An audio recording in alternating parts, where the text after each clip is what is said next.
Aprendiendo de mis errores. Hoy la historia de Avícola Rolón. Bienvenidos a Proactive.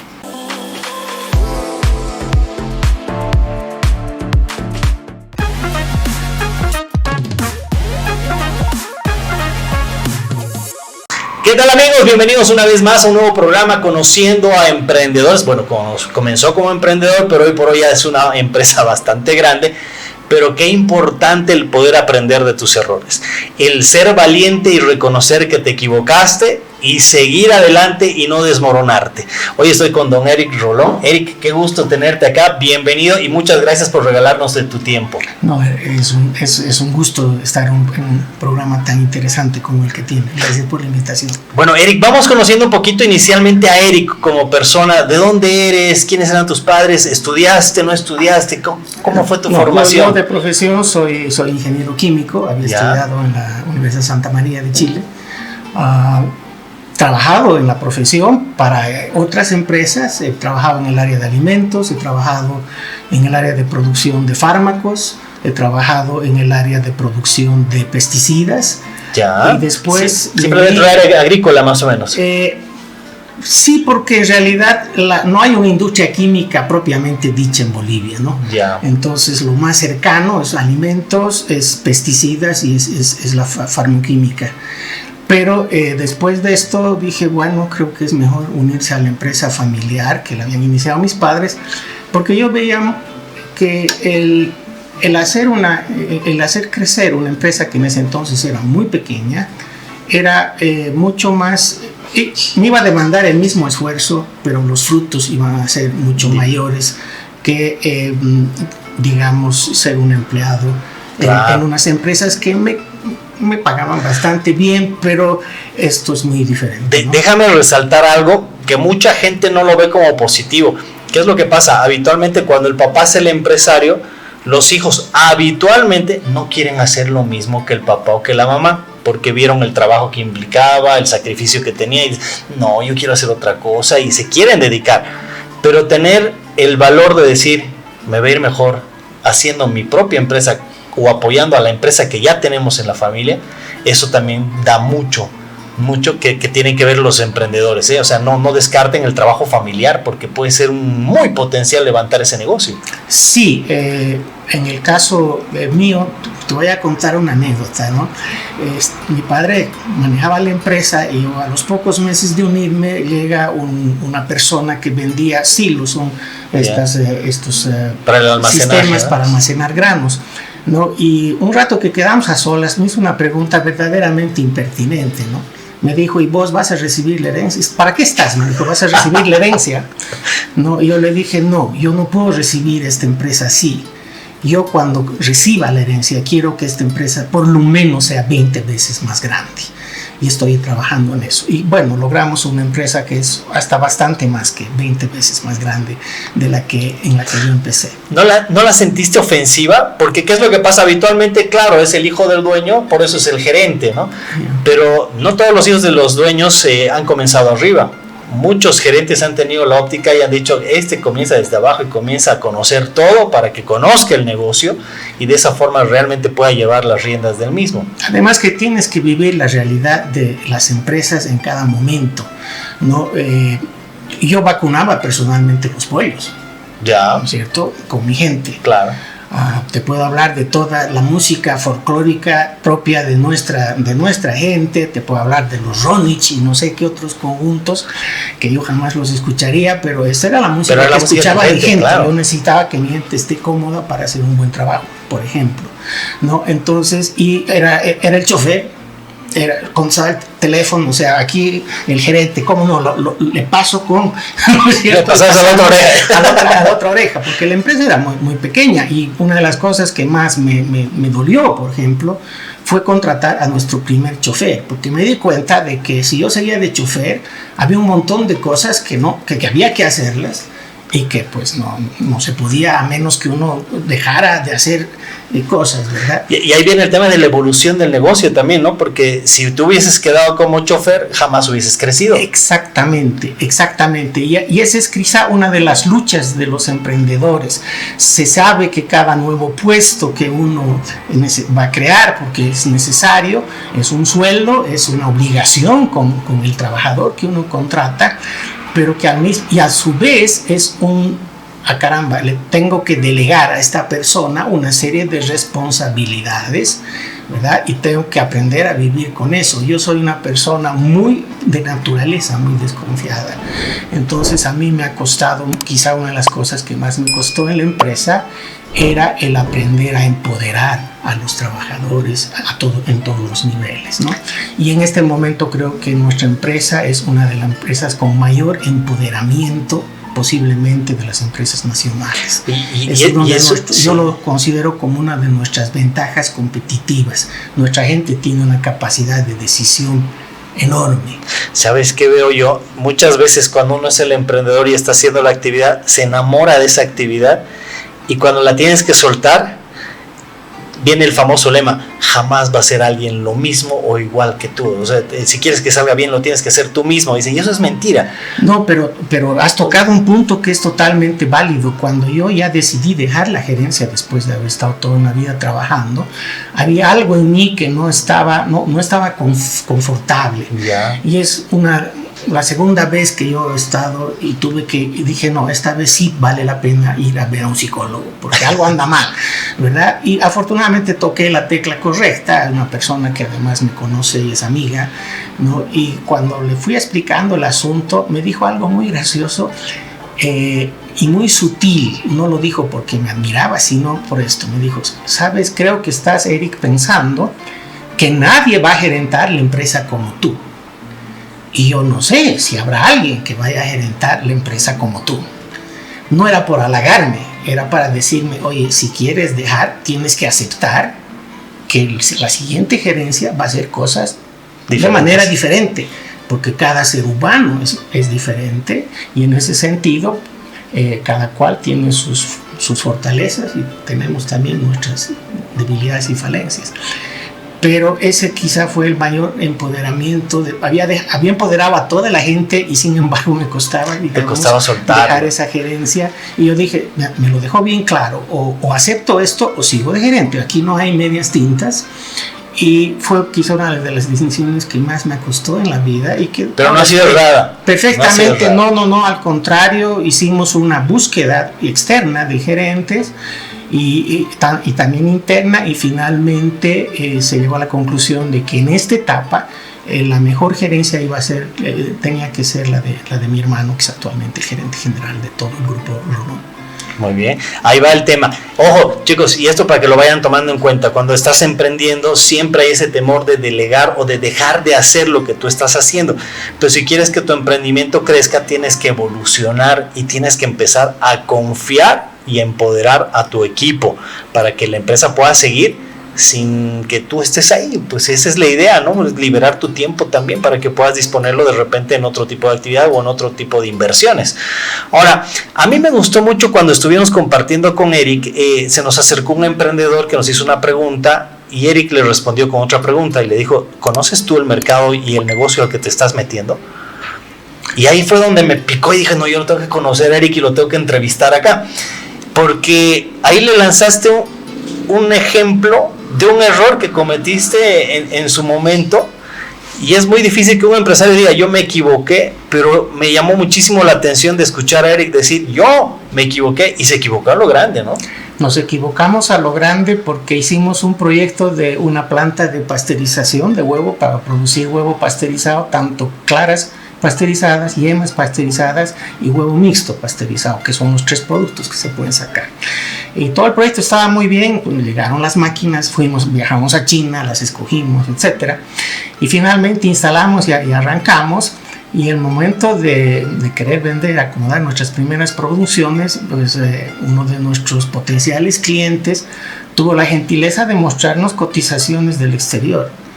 Y por increíble que parezca, el producto ya en polvo, que tiene un valor agregado adicional, porque es el huevo pasteurizado al que se lo ha secado, ¿no? Valía lo que valía la materia prima. Siendo así que Bolivia tiene el huevo más barato del mundo. No hay huevo más barato que el de Bolivia. Nosotros estamos permanentemente revisando precios de todos los países del mundo, porque es interesante ver eso. Bueno, ¿cuál era la explicación? De que en otros países el huevo que se pasteuriza es huevo que no se puede vender, huevo muy chico, huevo demasiado grande. Los supermercados exigen un tamaño de huevo por encima del cual no compran, por debajo no compran, y la principal fuente de distribución en los países desarrollados son los supermercados. Pero acá no, acá somos un país pobre donde el pobre compra huevo más chico, pero compra. Hasta los rotos compra. Claro, hasta los rotos, los huevos que están un poco sucios, en fin. Es todavía un país pobre.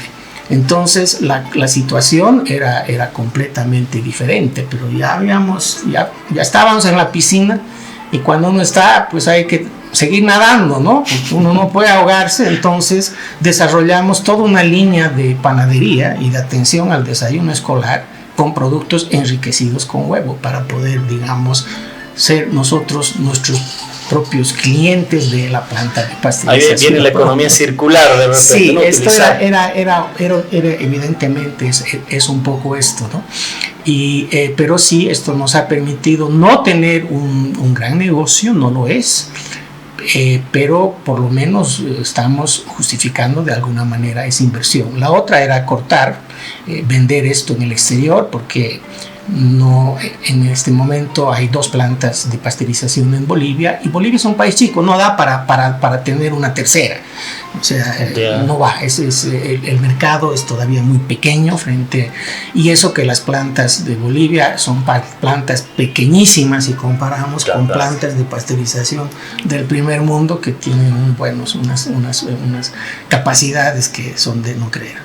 Pero ahí viene esa capacidad de haberte caído y levantarte, ¿no? Porque la inversión me imagino que no ha sido chica, desde el tema de haber viajado a China, traer maquinaria, implementarla. ¿Cuál fue el error, Eric, que has aprendido de esto y que no lo vas a volver a cometer? Que hay que entender bien. Hicimos algo que está en los libros, pero se nos olvidó hacerlo, que era hacer una prospección.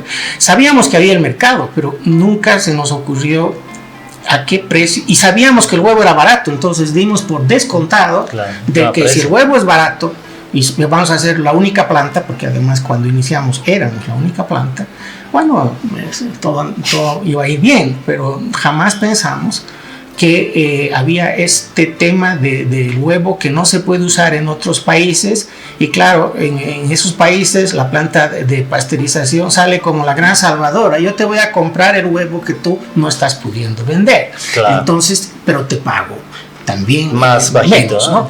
Entonces era muy difícil competir contra esta situación. En otros casos sí nos dimos cuenta, porque ya habíamos aprendido esto, ¿verdad?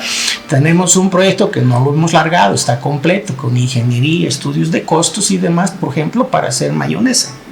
Otra vez, si tenemos huevos pasteurizados, la mayonesa es un paso más. Pero cuando vimos esto, había mayonesa otra vez en la frontera con Argentina, mayonesa argentina, que costaba los ingredientes, o sea, otra vez.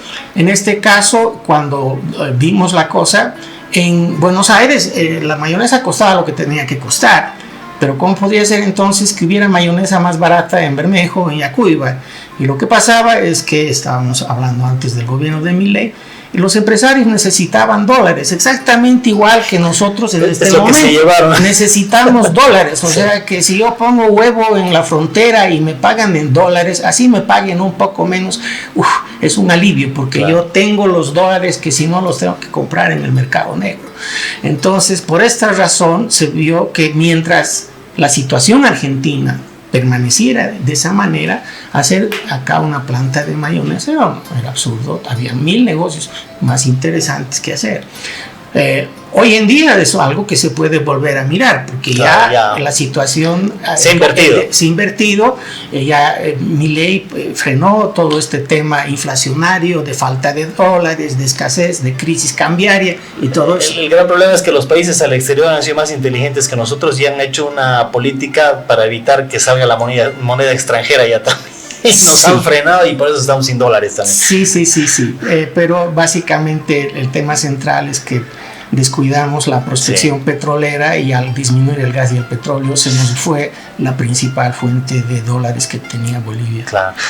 Pero lo que tú me dices es muy importante, siempre es vital el analizar el negocio antes de hacerlo realidad, antes de concretarlo. Sí, incluso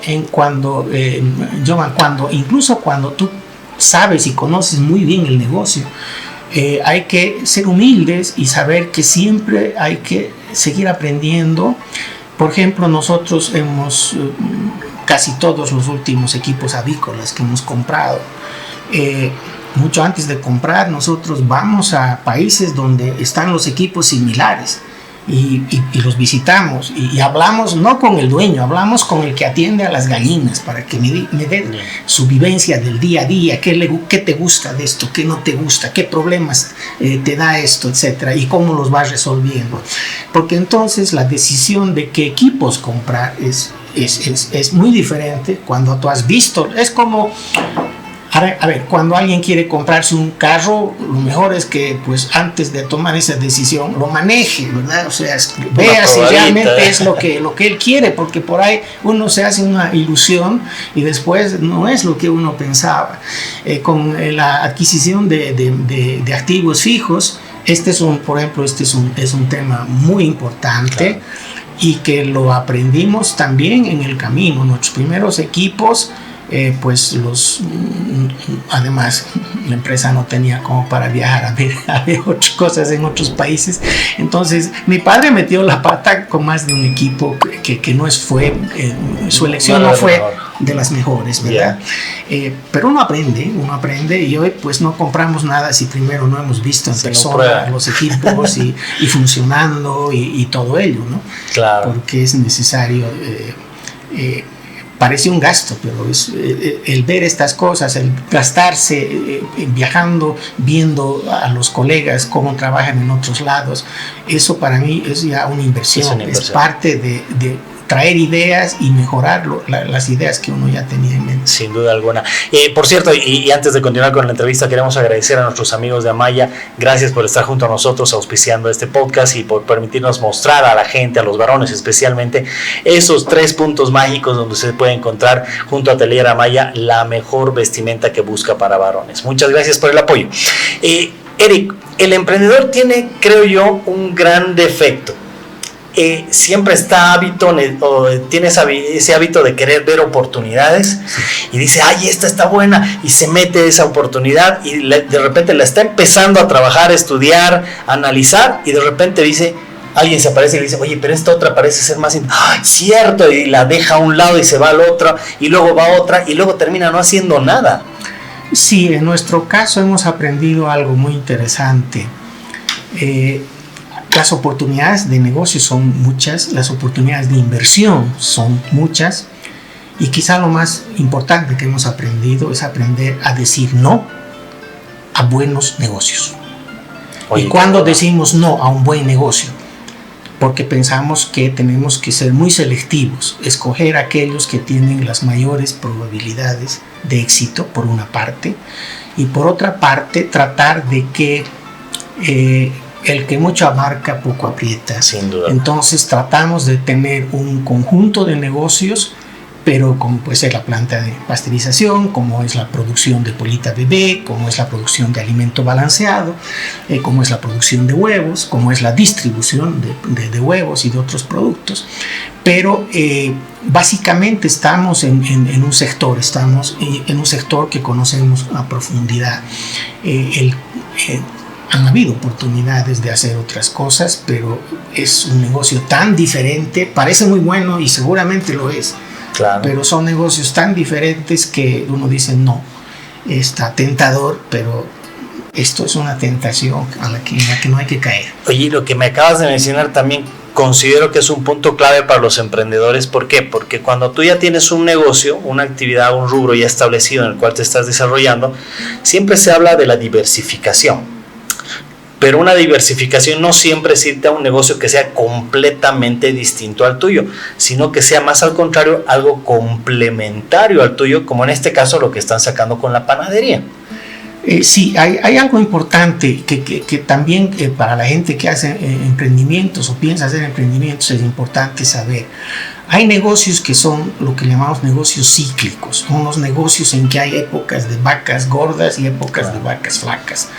La avicultura tiene esa característica, tiene épocas en que el precio del huevo, del pollo está malísimo, hay épocas que se vende por debajo de costo y es parte del negocio.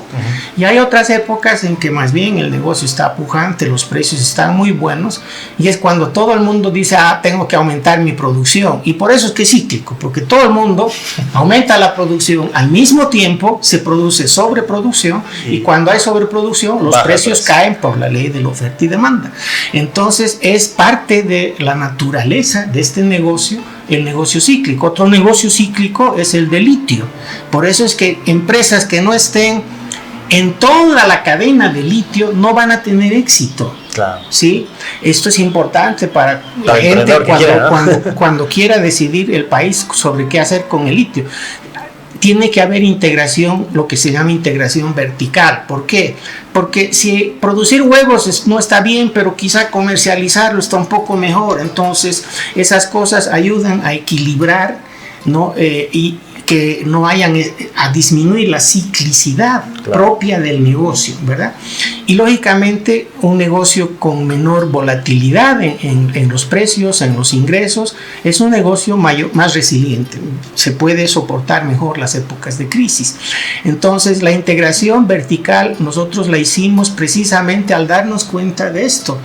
No teníamos ningún interés de producir pollitas bebé, pero resulta que a veces la polla bebé o no tiene calidad o está a precios que no son convenientes, y eso nos ayuda también, ¿no es cierto?, a poder hacer una integración que va desde las reproductoras hasta la entrega de huevos a las tiendas, incluso a personas particulares, a los hoteles, a las panaderías y todo eso. Claro. Con esto de los picos cíclicos, yo siempre utilizo este ejemplo, por ejemplo, cuando me tocaba dar alguna charla o algo, hablaba de los cines.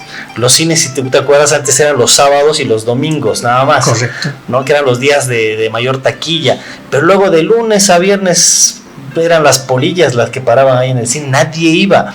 Entonces ahí surge la idea de repente de hacer potencial un día, que es 2 por 1, sí, pero tengo sala llena y además vendo comidas, ¿no? Y genero otro flujo, otro tipo de flujo con otro tipo de empresas que también van alimentando al negocio.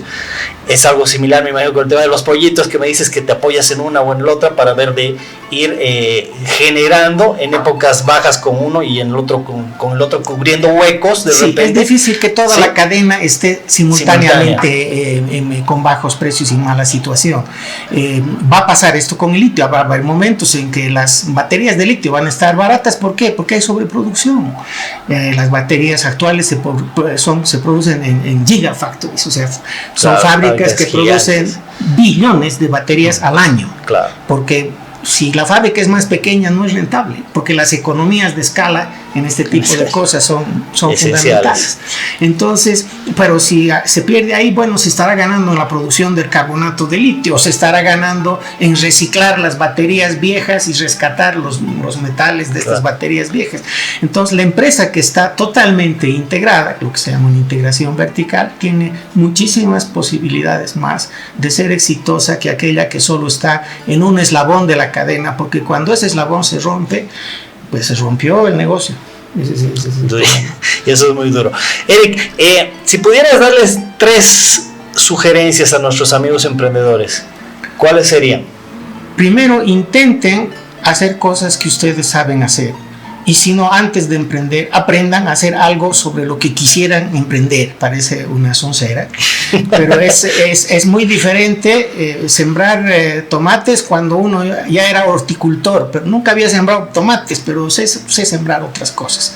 Entonces es un paso más. Esa persona tiene mucho éxito que el abogado que jamás había sembrado una papa, pues, ¿no? O sea, claro. Y al revés, o sea, la gente que está metida en el tema de la moda, del diseño, ¿verdad? Puede hacer una empresa en ese campo, pero yo que jamás he diseñado ni he dibujado un perrito, ¿verdad? No tengo esas habilidades. Sería absurdo tratar de entrar en un emprendimiento que es totalmente ajeno, por más que alguien me había dicho, sabes, este es el negocio del siglo, si no te metes eres un tonto, ¿verdad? Que hay mucho de eso, pero es importante. Y la otra cosa que hablábamos antes de iniciar tu programa, no hagan cosas que no les gusten, porque no hay nada. La forma más fácil de fracasar es hacer cosas que uno no gusta de hacer, porque no le va a poner ganas, ni cariño, ni empeño. En cambio, cuando algo nos gusta, le ponemos alma, vida y corazón, y si hay que trabajar más horas, si hay que estar un fin de semana viendo cosas, uno está ahí porque lo disfruta, no está por obligación. Claro. Y llega un momento en que actualmente la empresa, que es una empresa familiar, y con mi hermano nos decíamos, y mucha gente nos dice, ¿por qué siguen creciendo? Ya ustedes tienen bastante plata, o sea, ¿para qué quieren crecer, verdad? Además, ¿acaso se van a llevar todo ese dinero al cementerio? Claro que no nos vamos a llevar al cementerio, nadie se lleva la riqueza que crea al cementerio. No se hace riqueza para eso, se hace riqueza para mejorar las condiciones económicas de un país, para mejorarle la vida a la gente.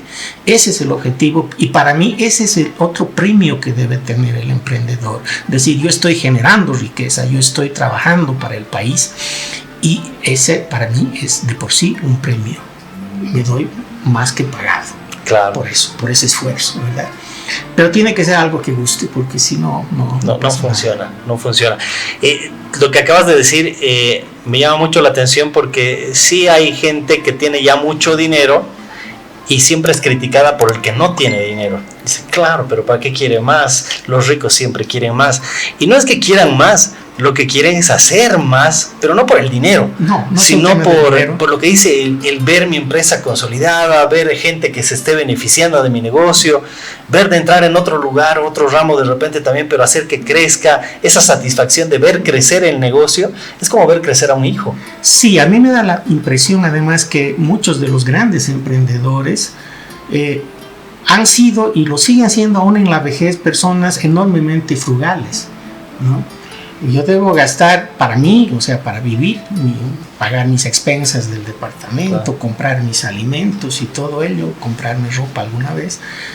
Pues yo debo gastar un 20% de mi sueldo. El resto se lo presto a la empresa. Y uno dice, ¿para qué se lo presta a la empresa? Porque quiero que siga creciendo. Pero podrías haber gastado ese dinero en otras cosas. Probablemente sí. Pero el hacer cosas, a veces, gran parte de los nuevos proyectos lo hacemos por el gusto de hacer, por el gusto de lograr cosas. La anterior semana he visto nuestro 6º silo, por ejemplo, en la planta de acopio que tenemos en el parque industrial de Montero, ¿no? Y es una alegría, porque es un silo, por ejemplo, cuyo todo sistema de control de temperaturas y humedades dentro del silo se manejan hoy vía Bluetooth, o sea que el trabajador la tiene mi técnico la tiene en su celular. Esas cosas no habían cuando yo puse el primer silo, ¿verdad? O sea, y son las nuevas tecnologías, y eso alegra, porque dice, estamos progresando, ¿verdad? No nosotros solamente, porque también mi vecino está trabajando y haciendo lo suyo, y ojalá lo haga, y claro, qué bien que lo haga, ¿verdad? Yo me alegro mucho por el éxito de los otros empresarios, incluso cuando estos empresarios son mis competidores. Creo que todos debemos alegrarnos cuando uno ve que hay cosas nuevas que se están haciendo en el país, cosas que van a generar más riqueza, porque esa es la única forma de salir adelante, no hay otra. Querido Eric, quiero agradecerte por el tiempo que nos has regalado. De verdad, media hora se pasa volando. Sí. Pero qué lindo poder conocer la historia de Avícola Rolón, hoy por hoy con estos proyectos que siguen y van a seguir seguramente. Mi pregunta final dentro de esto es, sé que es una empresa consolidada a nivel familiar, la comenzaron los papás, hoy por hoy están los hijos. ¿Qué estás haciendo en este momento con tus hijos para que continúen con el legado? Bueno, no, si hay algo que no se puede hacer es obligar a los hijos a hacer cosas otra vez que no desean. Los hijos tienen todas sus profesiones, en cada cual tiene ciertos éxitos, varios de ellos muy grandes éxitos.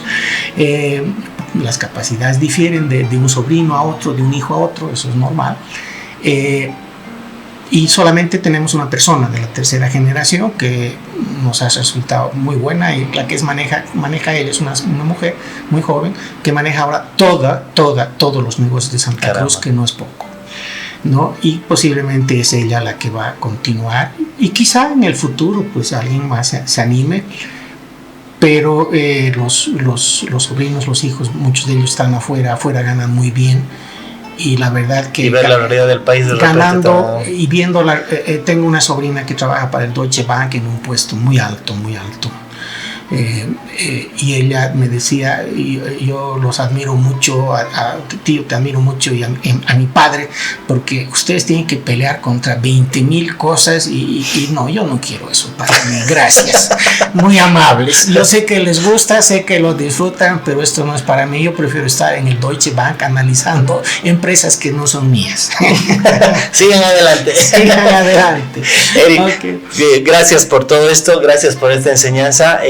Comparto algo contigo, me fascina ver cuando la gente crece, me encanta conocer amigos que están haciendo éxito, que están creciendo, y mis felicitaciones de verdad, y a seguir adelante. Muchísimas gracias, y gracias por la invitación. Es un placer, y va a ser lindo poderte tener otro programa más también. Vamos a hacer otro programa más seguramente contigo. Muchas gracias, Eric. A ustedes, amigos emprendedores, ya saben, a tomar muy en cuenta estos consejos que hemos seguido virtiendo junto a Eric acá con Avícola Rolón. Hasta la siguiente semana.